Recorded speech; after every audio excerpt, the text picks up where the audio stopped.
Double কম্পারেটিভস। আমরা অনেকে কিন্তু সমানুপাতিক অঙ্কগুলো করেছি, যে এটা যত বেশি বাড়ে এটাও তত বেশি বাড়ে, বা এটা যত বেশি বাড়ে এটা তত বেশি কমে। এই হিসাবগুলো যদি আমরা ইংরেজিতে বলতে চাই তখন আমাদেরকে ডাবল কম্পারেটিভস ব্যবহার করতে হয়। যদি আমি বলি যত গরম বাড়ছে আমার তত অসহ্য লাগছে, the hotter it gets the more miserable I feel. লক্ষ্য করুন, the hotter it gets the more miserable I feel. অর্থাৎ এই বাক্যগুলোতে এই যে দুটো কম্প্যারেটিভ ডিগ্রি আমাদেরকে ব্যবহার করতে হয়।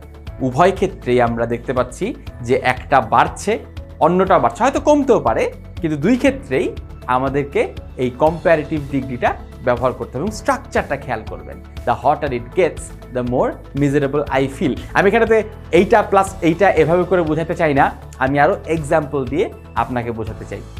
আমি যদি বলি যে এইটা খুব অদ্ভুত একটা অফিস, এই অফিসে আপনি যত বেশি কাজ করবেন তত কম আর্ন করবেন।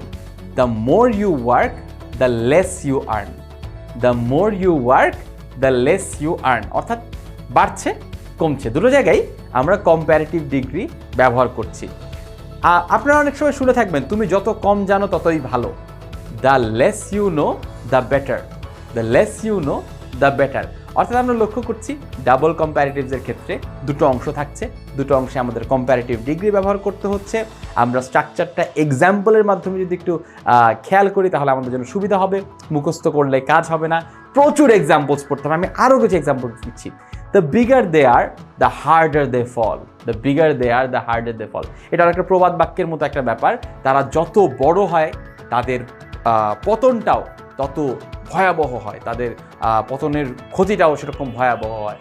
অর্থাৎ এই এক্সাম্পলগুলো আমাদেরকে একটু ফলো করতে হবে, ছোট্ট কিছু এক্সারসাইজ আছে সেগুলোও করতে হবে, এবং পাশাপাশি আমাদেরকে অবশ্যই যে নোটগুলো রয়েছে নোটগুলো খুব মন দিয়ে পড়তে হবে।